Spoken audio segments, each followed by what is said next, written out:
خب عکس بعدی آقا. بریم عکس بعدی. عکس بعدی برو. بله رفت. هیچ نظری روی ایشون ندارم به هیچ عنوان.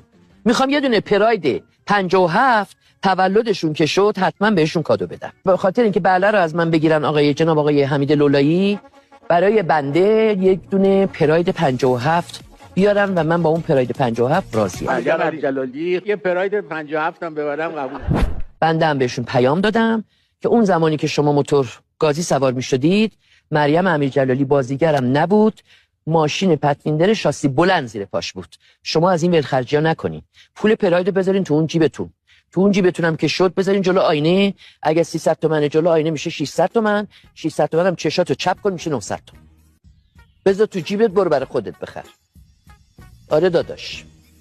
توهین میکنه ازش ناراحت میشم. حالا اون آدم بچه منم باشه از چشمم میفته. من قبل از انقلاب مدیر مالی وزارت بازرگانی بودم. 14 تا کارمند مرد داشتم.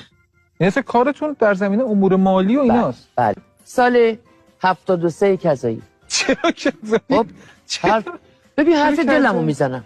من وارد اینجا پول ندادم آقا. نه پول دادم 70 میلیون که بیام نقش یک بگیرم که بعدن دیگه همینجوری پشت سر هم کار کنم.